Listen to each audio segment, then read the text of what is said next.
Yo, yo, it's That's What She Said with Danny podcast. We are super excited about our guest this week. Lucas Giolito of the White Sox is going to join us. Danny, I'm a huge Nationals fan, we know, obviously. So he was one of my favorite prospects coming up in the system. So I want to know how many Nats fans still even reach out to him. We'll talk to him about his no-hitter, the first one of 2020 this season, and just how bizarre this season was for him as a whole. But I'm super excited to have him on the show. What a great comeback story he has, and now we get a chance to ask him about it. We're going to talk to him about his high school teammates, Max Fried and Jack Flaherty. And by the way, his dad is a video game producer, and I think he plays a lot of video games. We're going to dive into that. All right, awesome. Let's welcome Lucas Giolito into the podcast. What's up, Lucas? Hello. What's up? Hi. What's going on? What's up, Lucas? Just hanging out. All right, let me set it up on the right camera. All right. It's a dope There we headset. go. Thank you. Man, he's putting us to shame, Lex. That looks I'm like a just a gamer nerd. headset. Yeah, I'm just a big nerd, so I got all the good shit over here. Is that a gamer chair too? Mm-hmm. It's a new one. I'm a little big for it, but it's all right. That's awesome. Lucas, how are you? Welcome to the podcast. Danny and Alexa, we're chilling, trying to survive this year, and super happy to have you on. Absolutely. Have we started? I'm sorry. So we did an intro coming in, and so Okay. now we're just chilling. We're just chatting. Okay, cool. My bad. Yeah, I'm good. I'm good. I just finished up my first PT session since off season started for us. Just getting back into it. Kind of starting slow, and then next week I'll start to integrate like movement, lifting, and go from there. You've been watching some postseason baseball? I've been watching a lot more than I usually do. For me, like getting that little taste of it is after all these years. I haven't played in playoffs since high school, so getting that little taste, it kind of makes me hungry for more. It sucks that we weren't able to get the job done in that first round, but I've been watching since then. It's a lot more exciting once you've played in a little bit of it to go back and watch it. Whereas like previous seasons, after losing like 90, 100 games, like you just want to put baseball away for a little bit. So the haters will say that, at the beginning of the season, the White Sox were not ready. This was not going to be their year. And then it was like, oh, wait a minute. There are going to be 16 teams in the postseason. So sure, the White Sox have a chance. You guys proved everyone wrong. You guys came out on all cylinders. What was the season like for you guys? Just, first of all, being able to do what you did in a global pandemic. Yeah, that was the craziest part, was going to spring training one. Everyone came together. The new guys were meshing in our clubhouse. Fantastic. All the young guys, myself included, we were making our strides. We were all coming together very, very well. I don't like to use the word vibes too much, but we had very good vibes in the clubhouse as we went about our work in spring training one. And then it all just kind of ended. We all went home, had to kind of wait and see, a lot of negotiation. And then we come back for summer camp, and we kind of just picked up right where we left off. So like, even though I know like a lot of critics, writers, people on Twitter, fans, whatever, they didn't really have us as being as good as what we showed. We all knew it kind of from the get-go. And luckily we were able to kind of just continue on in summer camp without missing a stride. And then, I think our first series of the year was a little bit rough, and then we just went from there, and we started to get hot, and just everything was cohesive. We played really well together. And ended up being a lot of fun getting back on the winning side of things. Yeah, and what about you? Because we've got to obviously point out your no-hitter, your first no-hitter, the first one of 2020, kind of like a comeback, right? From a lot of things that you were going through. You changed your delivery, you changed your mindset. How satisfying was that no-hitter and just, coming back from what you went through in 2018? It was a very cool moment for me because it was always my goal to throw a no-hitter in the big leagues. Perfect game, that's like if I get lucky, that'd be great. But it was always like a goal. I'd love to throw a no-hitter in the big leagues. And so luckily enough, we were able to get it done. I didn't think I'd do it this early in my career, but it was just one of those nights where kind of out of the gates, I was in sync. My changeup was working very well against that lineup. McCann was back there. I don't think I shook him once that game. Maybe once. I doubt it, though. And we were just working well together. The defense was great behind me. There were 2 balls that got smoked, and we had guys there. I mean, it kind of like checked every box. Like you had like the spectacular plays defensively. I was able to miss a lot of bats. And so it just ended up being like one of those really, really fun games where everybody was kind of locked in. And so, yeah, I mean, that's one I'll never forget. That was just a lot of fun. Pitchers often say when they throw no hitter, when they're going through it, or at least right afterwards, like almost they blacked out, like they don't even remember what just happened. So now that you've had some time to reflect on it, what's the one moment where you either knew that this was going to be it, or it just clicked for you that, holy crap, this is about to happen? So, yeah, I've told this story a few times now because I don't get tired of it, though. So it was like, I'm the type of guy where it usually takes a little bit to get going. Like my first inning has always been like historically my roughest inning, but it was one of those games where bullpen, I felt great. And I carried that right out into the game in the first inning.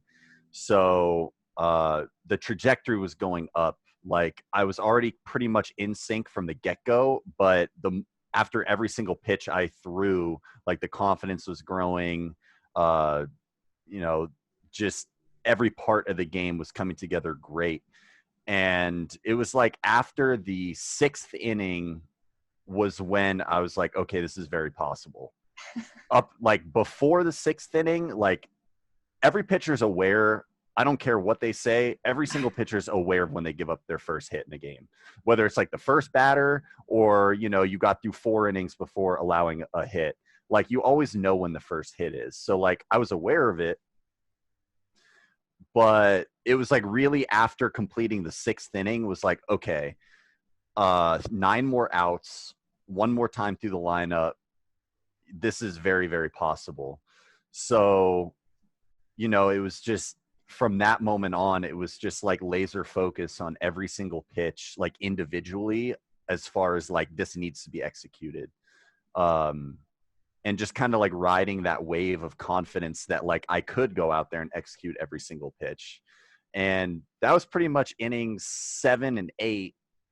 And then I go back in the dugout before the 9th inning, and it's like no one's talking to me anymore.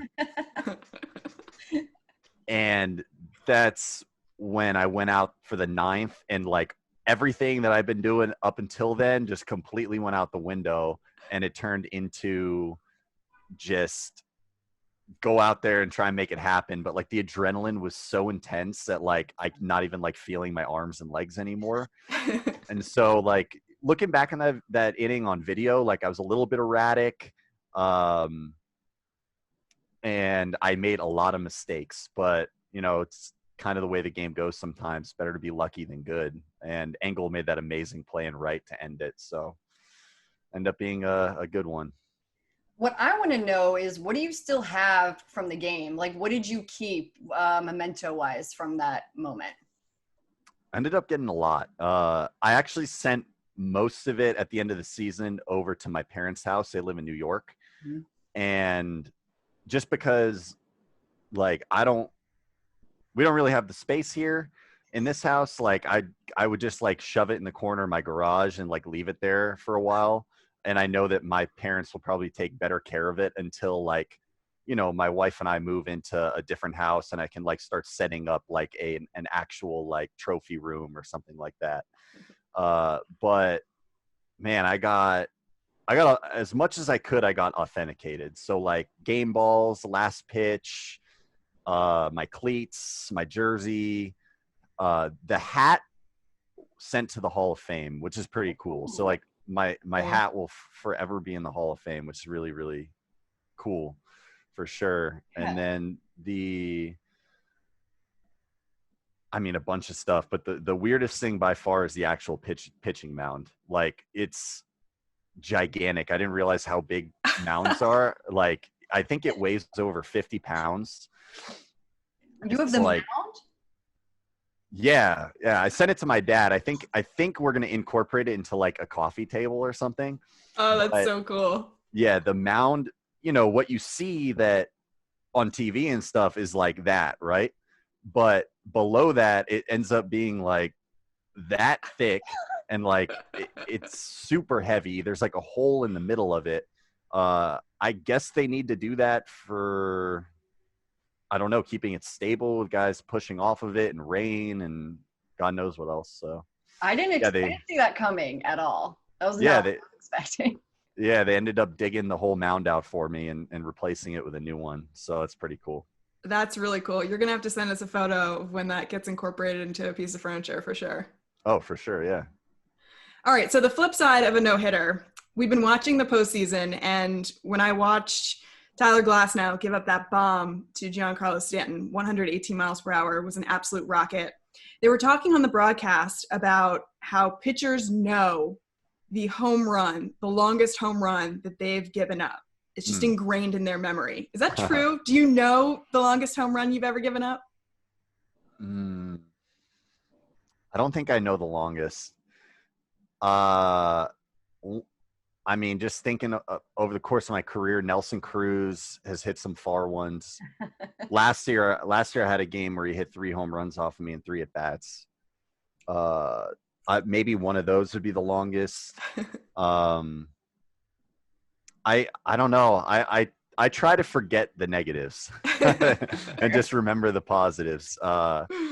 I've definitely given up some big tanks, and like the thing for me is, if I'm going to give it up, I'd rather it be 500 feet than like a little wall scraper, for sure. We were having this argument at some point, like, that's another thing about the COVID season. All the starting pitchers, we'd have to go to like a peanut gallery and not be in the dugout.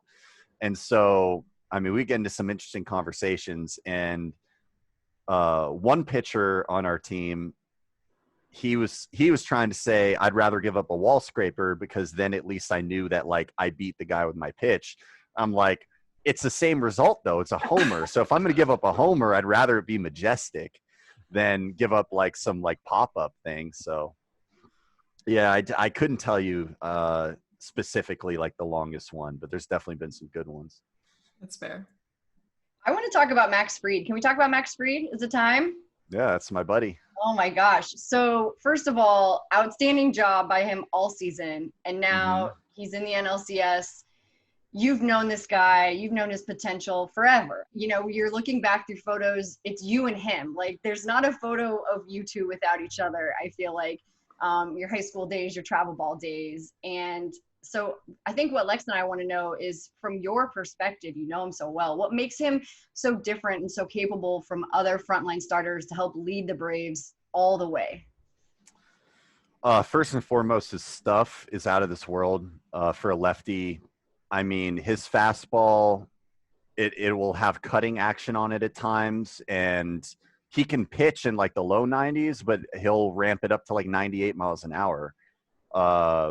His curveball works off of that very, very well. He's got a big, slow curveball. He's, over the last like 2 years, he's developed a very, very solid slider, kind of Kershaw-esque slider. And then I'm still trying to get him to use his changeup more, but maybe one day. So the stuff is obviously there.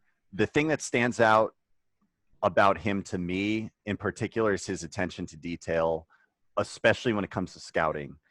He probably goes about his scouting reports at a higher level than any other pitcher in the league. He wants to know before each outing exactly how to attack every single hitter he will be facing. What locations to go to in certain counts, where he's okay with missing, their tendencies at swinging at certain pitches depending on the count, and the situation, like runners in scoring position or not. It's funny because we're very close friends, and we're both pitchers, but my way of doing it is completely different than his. I'm the kind of guy where it's like, give me the ball, I'm just going to go and attack.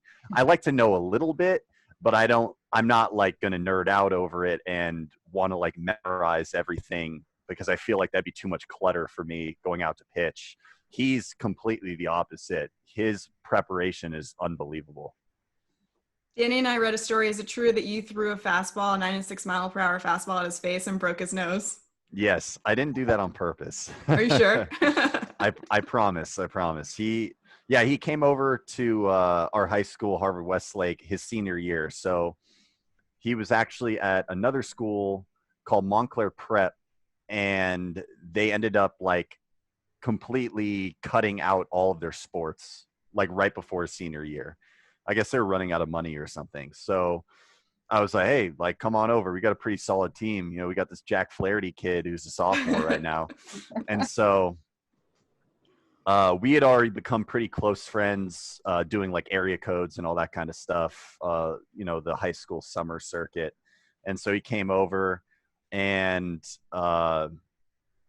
they gave him all the same classes as me. We were like pretty much walking around hand in hand throughout high school. And yeah, it was just like one day we had inter squads. Like, I think it was my first time off the mound facing batters, and I was only like scheduled to throw 1 or 2 innings. And Max was a two-way player at that point. I was a pitcher only. And so he gets in the box against me, and I'm pretty much just trying to throw it as hard as I can. And I somehow miss, like, he's a lefty hitter, so I like somehow miss like way up in glove side, which is like not normally a miss for me, but ended up like getting up there and like rising up, and it caught him on the nose like that. And it just like completely broke it, and he fell to the ground, and it was like the most horrifying thing ever. I was like ghost white on the mound. I thought I killed him or something. And yeah, I mean, he ended up it wasn't his first time ever breaking his nose. I think it happened to him a couple times playing basketball before, so it wasn't like new territory for him. They just went and snapped it back, and he had like the raccoon eyes for the next few weeks, and we were able to laugh about it. So he's forgiven you. Oh yeah. He forgave me pretty quick. I mean, I felt terrible. Oh my God. Did you buy him a steak dinner or something? I don't think I had enough money for that back then in high school. What's one thing about him that only you know about this guy that you can tell us? Something fun. I mean,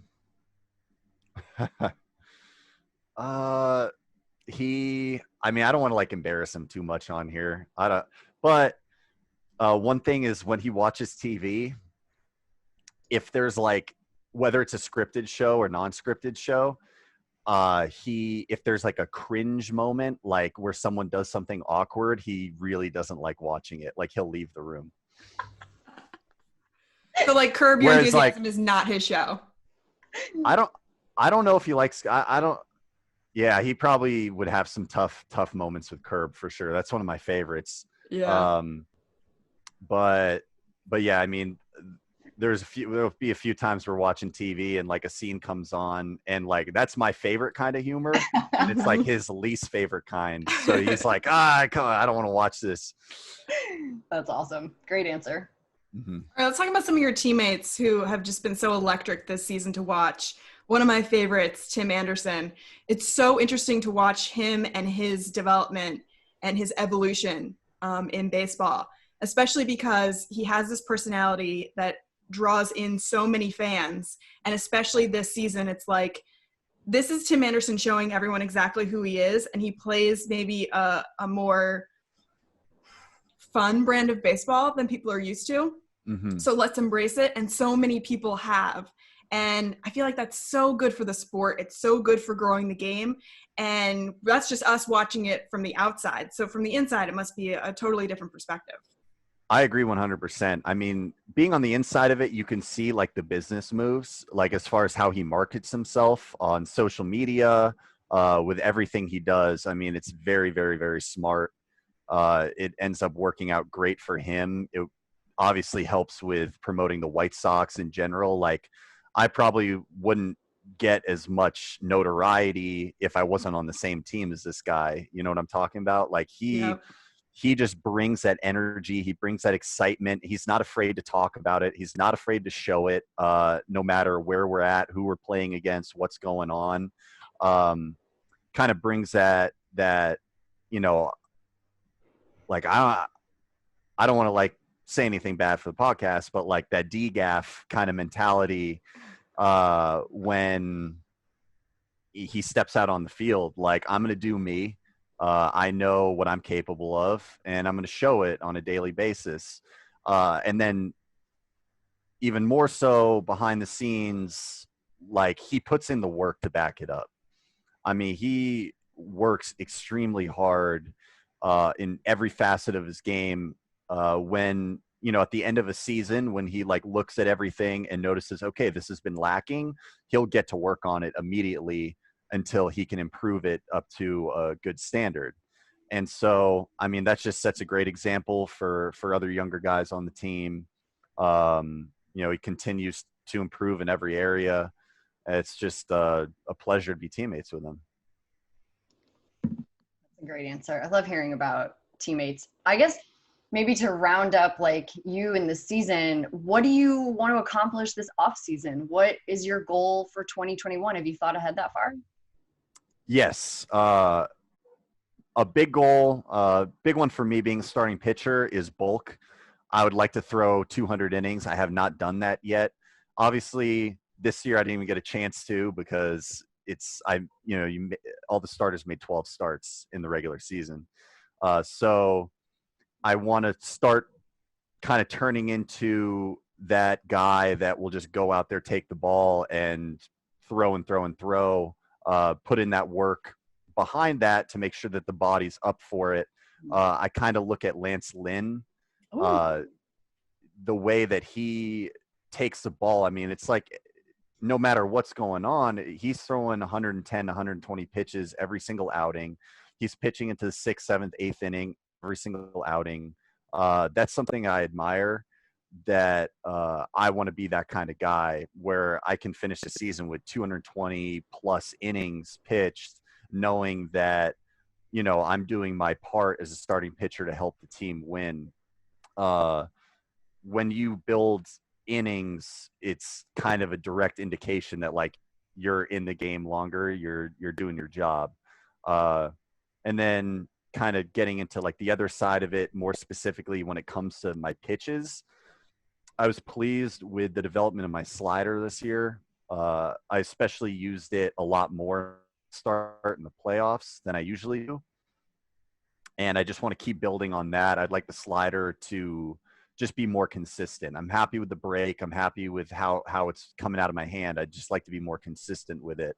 And then my curveball, which I don't really use that much anymore, but I know is still a very good pitch. I just need to get back to work on that and kind of putting myself in a position where I feel comfortable throwing it in every outing. I mean, Danny, the maturity of this guy is off the charts. It's Oh, insane. We're the postseason's not even done yet, and he's got a full plan for what he wants to accomplish for 2021. That's Oh, pretty you got impressive. to. Yeah, you Yeah, got to. I love You it. can. And Nats fans love it too. One of my favorite things about baseball, Lucas, and full disclosure, I'm a Nats fan, Mhm. is that, man, you were the number one highly touted prospect in the Nationals organization. And the coolest thing about baseball is the fan base gets to know you before you even really become this idea for the team. And as it starts to develop and grow, they fall in love with you. And unfortunately for Nats fans, you get traded to the White Sox. Ended up working out very well for you. But the Yeah. unique thing about baseball is you still have all these Nats fans that support you. Do you hear from Nats fans nowadays? Do they still show you love?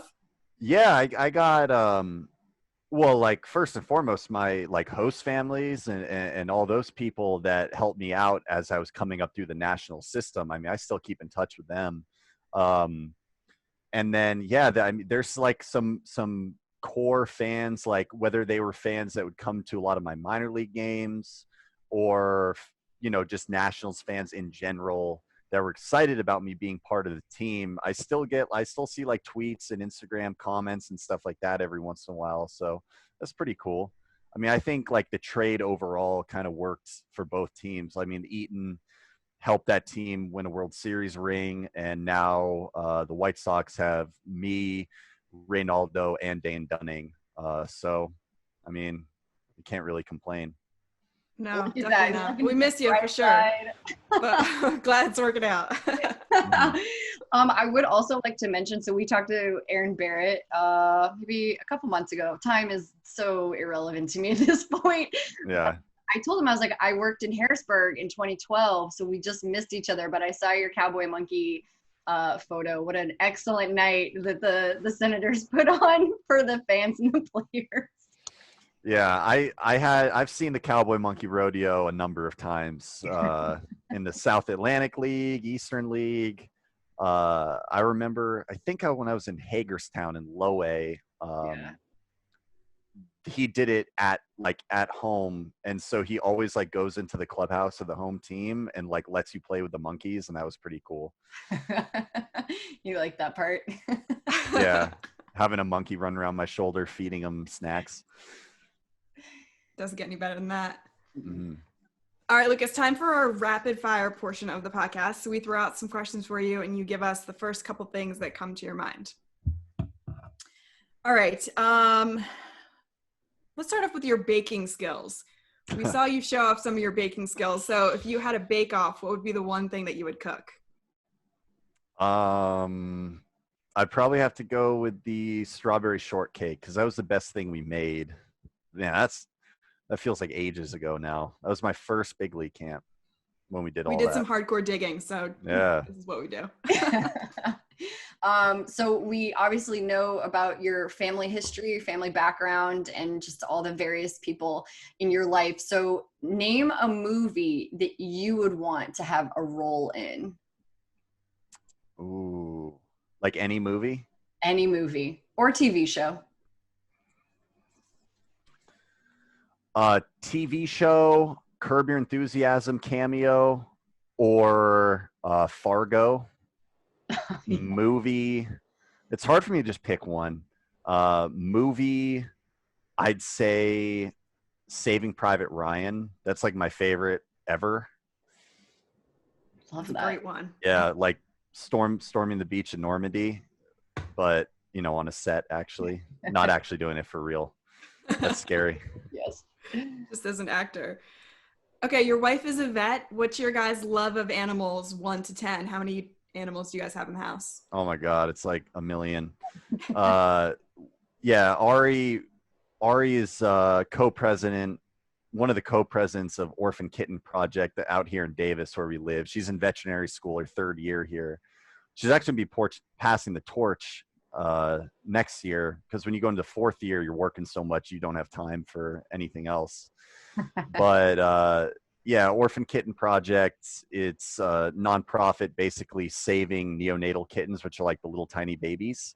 Oh. And man, over the last year of living in this house, we've fostered many cats, including a pregnant one who gave birth to 4 babies. We got them all adopted. They're all happy now. Right now, we have 2 babies and one, like, I'd still consider him a kitten, downstairs. And then of our actual pets that we have Louie, our dog, we got Juice, our cat, and we have 2 chickens. Oh, Yeah. That's so cool. It's incredible. Yes. Okay, one batter that you cannot wait to face in 2021. One batter I cannot wait to face. Yeah. Oh man. Redemption moment for you. Whoever's hitting 100. I don't redemption moment. I don't really have any of those. Like, for me, like the toughest outs I go to guys like in our division. So Jose Ramirez, Nelson Cruz. Yeah, I don't really think about it too much like that. I'm looking forward to facing the Yankees. I like facing the Yankees. That's always fun. Gets a lot of attention. What about the Utz girl? Would you like to see her step up to the plate? You guys have had a little Twitter war going on. Man, she clapped back at you. Yeah, no, she definitely got me. I'm not gonna give too many details. We've been in contact a little bit. Me and the Utz girl. But yeah, that was fun. I mean, I was just kind of sitting on the couch watching the game. I'm like, this is some weird marketing they got going on, and I think it's working. I think it's working. There's a lot of people talking about the Utz girl right now. Lucas, that's exactly what they wanted to have happen. Yeah. They suckered you in, hook, line, and sinker. You fell for it. Hey, I'll take the free potato chips though. Yes. I love potato chips, so I'm all for that. Okay. Yeah, No, go ahead. You're good. No, I was just saying, being on the West Coast, I don't get to eat the Utz here, so they're gonna have to ship me some special. I'm looking forward to it. Oh man, always. He got a deal out of talking trash to the Utz girl on Twitter. Yeah. Speaking of Twitter, who's your favorite Twitter follow? Oh man. Keith Olbermann's always a good time. He's a good one. I probably got to go with Pitching Ninja. Just that's like probably the cliche one now that all the baseball players and pitchers go to. But I mean, his content's very, very good. Like, and he zips it out so quick, like so fast. Yeah, a guy throws a pitch, and then like you refresh Twitter, and there it is in slow motion with like trails and everything. It's pretty interesting. Amazing. Your high school teammate, Jack Flaherty, hopped on the podcast earlier this year, and he had a very strong opinion about crunchy peanut butter in a PB&J. He said you absolutely cannot use crunchy peanut butter. You have to use smooth. What's your thought on that? That's a whack opinion. It's preference. Like, if you like smooth peanut butter, then put smooth peanut butter. I personally like crunchy peanut butter. So if that's an option, I'm going to put crunchy peanut butter. If it's not, I'll go with the smooth. I'm not going to complain.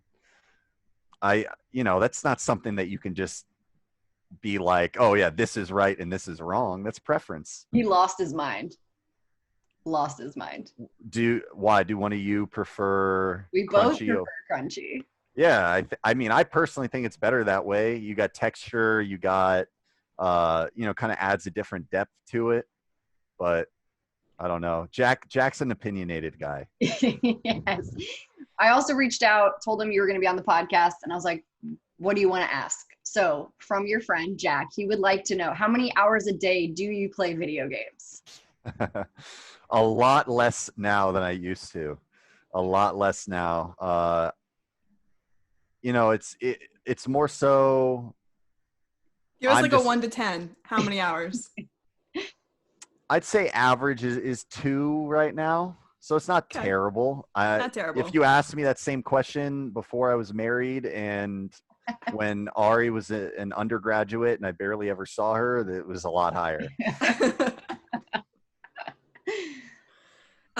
Tim Anderson gave you the nickname Bigfoot. What's behind that?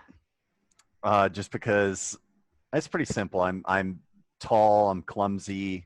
I've gotten better, but it was like there was one night, I think it was this 18 season, beginning of the 18 season. This is back when everyone could hang out together. We were all in a hotel room, just like eating room service, watching a movie or something. And at one point, like I got up to like go get the door or something, and I like knocked over a bunch of stuff sitting on the table, and TA just goes, "Damn, Bigfoot, what are you doing?" And everyone started losing it, and it just kind of stuck. That's good. What was your favorite show you binged this year? We just finished watching Ratchet, the like prequel series with Sarah Paulson to One Flew Over the Cuckoo's Nest. I really love that movie. I thought this show was, I thought it was good, but it wasn't like blowing anything out of the water. I'm trying to remember. I haven't been watching too much TV. I started watching the Eric Andre show, which is like a little Adult Swim, like crazy, like absurdist comedy where he's hosting a talk show, but it's like an anti-talk show. They're trying to do everything wrong. That's pretty funny. They got sketches and stuff in there too. Yeah, I don't just have like a clear-cut favorite from this year. I haven't been watching enough TV. I have a suggestion for you for the off season. What do you got? I'm Money open. Heist. Money Heist. I've heard of that. Is that, what is that, So Showtime? It's a director, Alex Pena from Spain, and he made this incredible series, and it flopped in Europe, and then Netflix picked it up, and Netflix, it blew okay. up. Yep, and then it became huge in Europe after the United States took it over, and it's dubbed, but they spent all of this money on the voiceover actors, so you can barely even tell, and it's an incredible plot. Nice. Yeah, I'm looking forward to that. I'll watch that for sure. Yeah. I totally forgot. I blanked when you asked me questions. Oh, here it is. Succession. Succession was my favorite binge watch this year on HBO. Yeah, I really enjoyed that one. Our girl Kelly was in that for a hot second. So yes. to see her. Yeah. She played the TV reporter, right? Yeah. For like a couple scenes. Yeah. We were super proud of her for that. That was awesome. Yeah. All right, Lucas, time for wrapping up the podcast, and we do that in a very classy fashion. We have our guests tell us an embarrassing story. So it can be anything from your childhood to something that happened recently this season, but it's got to be really embarrassing. So what do you got for us? I got a very embarrassing one, and it happened recently. Okay. Okay, so pitching in Kansas City. The last thing I do, I'll try and keep it brief. The last thing I do before I go out is I put my cleats on. I do everything else without my cleats on in the training room, weight room, whatever it is. I put my cleats on, then I go outside and I start warming up. Well, this year, Nike, they made these brand new cleats that are fantastic. I love wearing them, but the molded spikes, like the rubber bottoms, and the actual spikes, like metal bottoms, they look exactly the same. And honestly, they kind of feel the same on my feet too, which is not something I'm used to. So like, credit to Nike for doing a really good job making comfy shoes. So, I mean, I might have been running a little bit late. I just throw my cleats on, go outside, warm up in the outfield, go to the bullpen, warm up in the bullpen, no problem. I feel great. So the thing about Kansas City is that the bullpen, like clay and dirt, and the actual mound clay and dirt is very different. The bullpen's soft, and the actual mound in the game is like hard red clay. And so I go out there for my warm-up pitches in the bottom of the first inning, and I'm trying to like dig out the mound to like create my little foot spot, and it's just not going. I'm like, this is weird. What's going on? And so I'm like, whatever, screw it. I'll just throw a pitch and get this going. I don't want to run out of time. And so I go through my motion, throw the pitch. As soon as I land, I completely slip out, fall on my ass. I'm like, what is going on with the clay today? And I look down and I turn my foot. I'm like, oh my God. I'm wearing my molded spikes out here in a big league game like an idiot. So I just had to run to the dugout and be like, oh man, who's the umpire? I think it was Laz behind home plate. And so I like run to the dugout and I'm like, hey guys, like I screwed up. I need my cleats. Can someone run and get them? Fastest, like probably set a new record on like tying shoes. And I go back out there and Laz is just looking at me like, come on, man. Thank God that happened in a season with no fans. Thank God. Oh, I'm sweating just thinking about that moment when you realize in your head that you put on the wrong shoes and now you have to go get your new shoes and the game is waiting on you. Yeah. Yeah. I don't know how good of it. I mean, enough time has passed. I can talk about it now. I don't know how much. I didn't get asked about it after the game by a beat reporter or anything. So I think that maybe like we did a good job of hiding it from the cameras, but I'm cool to talk about it now. It's all in the past. Good. That's awesome. So mature. You're the best. Lucas, thank you so much for hopping on the podcast with us. This was so much fun. Oh, absolutely. My pleasure. Yeah, for sharing your insights from the season. And congratulations on the no-hitter and for all the success for the team. And good luck in 2021. We can't wait to watch. Awesome. Thank you very much. See you, Appreciate it. Lucas. Bye. Thanks, dude, so much.